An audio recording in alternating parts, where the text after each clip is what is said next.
यांग को यहाँ पर दुश्मन कबीले के मास्टर की एक छोटी सी बच्ची दिखाई देती है जिसे यांग मारने का सोचता है, लेकिन उस बच्चे की खूबसूरत और मासूम सी स्माइल देखकर उसका दिल पिघल जाता है। अब क्योंकि यांग के दिल में इतनी भी नफरत नहीं भरी थी कि वो एक छोटी सी बच्ची को मार दे, इसलिए वो उस बच्ची को लेकर वहाँ से जाने लगता है। यांग जानता था कि उसके अपने कबीले यानी कि सैड फ्लूट के योद्धा उस बच्ची को मार डालेंगे क्योंकि वो दुश्मन कबीले के मास्टर की बच्ची थी। और होता भी कुछ ऐसा ही है, क्योंकि जैसे ही वो कुछ दूर उसको लेके जाता है तो वहाँ पर उसके अपने कबीले के कुछ योद्धा उस बच्ची को मारने का प्रयास करते हैं और यहीं पर उस छोटी सी बच्ची को बचाने के लिए यांग अपने ही लोगों की जान ले लेता है। वो एक एक करके अपने कबीले के योद्धाओं को मारकर वहाँ से अमेरिका के एक छोटे से शहर लॉर्ड में अपने पुराने दोस्त स्माइली के पास जाने के लिए निकल पड़ता है। अब कुछ दिनों का सफर तय करने के बाद आखिर वो लॉर्ड सिटी में पहुंच जाता है, जहाँ पर आधे से भी ज्यादा मकान टूटे पड़े थे और उस शहर में लोग भी बहुत कम रहते थे। जहाँ पर सबसे पहले यांग की मुलाकात रॉन नाम के एक आदमी से होती है जो एक शराबी है। वो हर समय दारू के नशे में रहता है। जिसके बाद हम देखते हैं कि वहाँ पर 8 बुल नाम का एक आदमी आता है जिसे यांग अपने दोस्त की फोटो दिखाकर उससे एड्रेस पूछता है, जिस पर 8 बुल उसे बताता है कि आपके दोस्त स्माइली की तो 3 साल पहले ही डेथ हो चुकी है। वो यहाँ पर लॉन्ड्री का बिजनेस करता था, इसलिए 8 बुल यांग को उसकी लॉन्ड्री तक पहुँचाकर वहाँ से चला जाता है। जिसके बाद हम देखते हैं कि यांग की मुलाकात उस लॉन्ड्री में एक लिन नाम की लड़की से होती है जो अब उसका लॉन्ड्री का बिजनेस चला रही है। लिन उससे पूछती है कि तुम स्माइली को कैसे जानते हो, जिस पर यान उसको बताता है कि स्माइली मेरा बचपन का दोस्त था। जिसके बाद वो उसे ये पूछती है कि क्या तुम अपनी बेटी के साथ अकेले ही आए हो, जिस पर यांग उसको बोलता है कि ये मेरी बेटी नहीं है, इसके पेरेंट्स मर चुके हैं। जिसे सुनकर लिन को बहुत दुख होता है, इसलिए वो उस बच्ची का नाम अप्रैल रखती है। लिन उसे कहती है कि तुम यहाँ पर रह सकते हो, लेकिन तुम्हें लॉन्ड्री के काम में मेरा हाथ बटाना पड़ेगा। जिस पर यांग बोलता है कि मुझे ये काम नहीं आता है, पर लिन कहती है कि कोई बात नहीं, मैं तुम्हें लॉन्ड्री का काम सिखा दूंगी। अब अगले दिन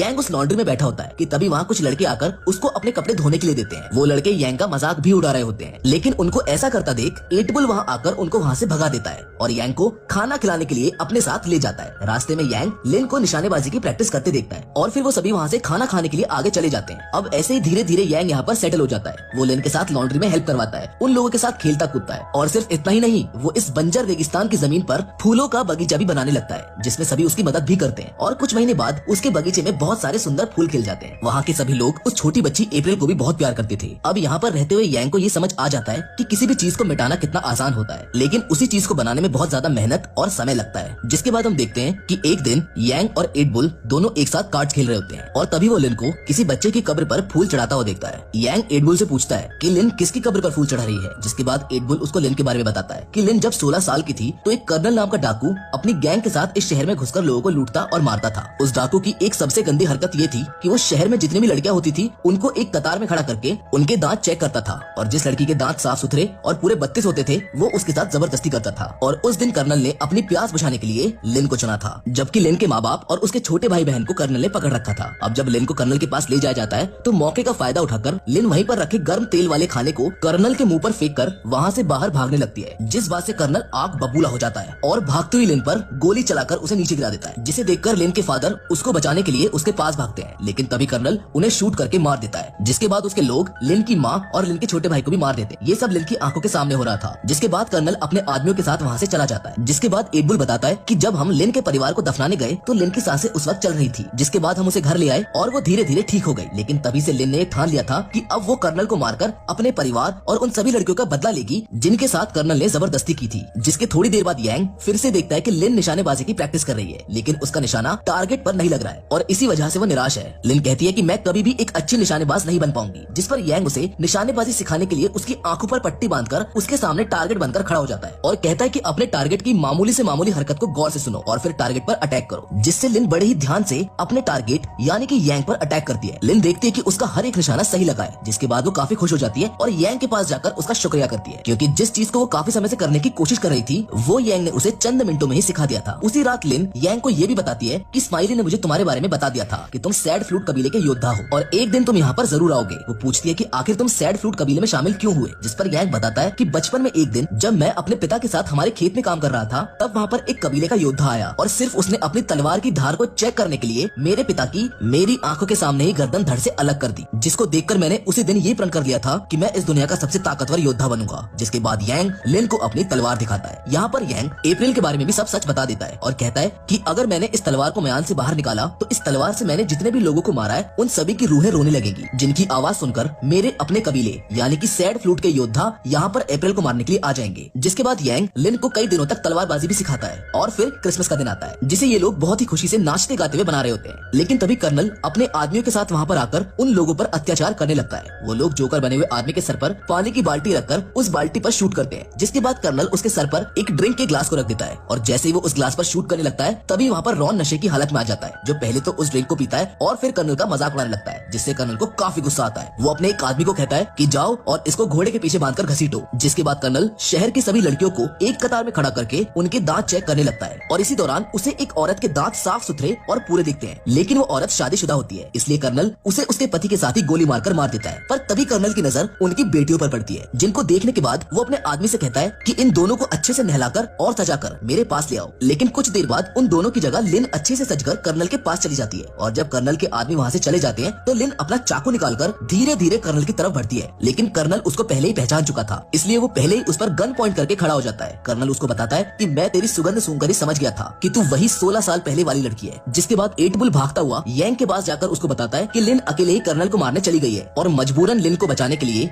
यांग को आखिरकार अपनी तलवार म्यान से बाहर निकालनी पड़ती है। जिसके बाहर निकलते ही सैड फ्लूट के मास्टर को यांग के बारे में पता चल जाता है और वो बड़ी तेजी से अपने योद्धाओं के साथ उसकी तरफ जाने लगता है। उधर दूसरी तरफ हम लिन को देखते हैं, जिसे कर्नल के आदमियों ने पकड़ के रखा हुआ है और कर्नल लिन के साथ जबरदस्ती करने की कोशिश कर रहा है। लेकिन तभी वहाँ पर यांग पहुंच जाता है, जो कर्नल के आदमियों को बहुत आसानी से मार गिराता है। लेकिन जब वो कर्नल को मारने लगता है तो लिन उसको बोलती है कि इसे तो मैं अपने हाथों से मारूंगी। लेकिन उन दोनों की बातचीत का फायदा उठाकर कर्नल लिन को ढाल बनाकर विंडो से नीचे कूद जाता है और अपने घोड़े पर सवार होकर वहाँ से भागने लगता है। तभी लिन उस पर जोर से चाकू फेंक कर उसे मार गिराती है, लेकिन वो कर्नल नहीं होता है क्योंकि कर्नल उनको चकमा देकर वहाँ से भाग गया था। जिसके बाद यांग लिन को बोलता है कि मेरी तलवार म्यान से बाहर निकल चुकी है, इसलिए मेरे कबीले के लोग यहाँ पर किसी भी वक्त पहुँचते होंगे, इसलिए मुझे यहाँ से अब जाना होगा, वरना तुम सब भी मेरी वजह से मारे जाओगे। जिसे सुनकर एट बुल उसको बताता है कि कर्नल यहाँ से भाग चुका है और वो अपने दुगने से भी ज्यादा आदमियों को लेकर हम लोगों को मारने के लिए वापस जरूर आएगा और अगर तुम यहाँ से चले जाओगे तो हम कर्नल का मुकाबला कैसे करेंगे। वहीं एक आदमी ये भी बोलता है कि हम बिना किसी हथियार के कर्नल का मुकाबला नहीं कर पाएंगे। जिस पर एट बुल रॉन की तरफ इशारा करते हुए कहता है कि इसके पास कुछ खास है। जिसके बाद रॉन उनको अपनी वाइफ की कब्र को खोदने के लिए कहता है और उसकी वाइफ की कब्र में उन्हें रॉन के द्वारा छुपाए गए बहुत सारे हथियार मिलते हैं। दरअसल रॉन की वाइफ ने मरते समय उसको एक वादा करने को कहा था कि वो जिंदगी में कभी भी हथियार नहीं उठाएगा, लेकिन अब मजबूरी में रॉन को अपनी वाइफ से किए हुए वादे को तोड़ना पड़ता है। जिसके बाद वो सभी लोग उन बंदूकों को चलाने का अभ्यास करने लगते हैं। अब हमें दिखाया जाता है कि अगले दिन कर्नल अपने बहुत सारे आदमियों के साथ उनकी तरफ आ रहा होता है, जिनके सामने यांग अपनी तलवार निकाल कर खड़ा था, जबकि रॉन एक ऊंचे टावर पर उन पर निशाना साधे हुए था। और जैसे ही कर्नल अपने आदमियों के साथ शहर में अंदर घुसता है तभी रॉन एक डायनामाइट पर शूट करके उसे ब्लास्ट कर देता है, जिसकी वजह से कर्नल के काफी सारे आदमी मारे जाते हैं और चारों तरफ धुआं फैलने की वजह से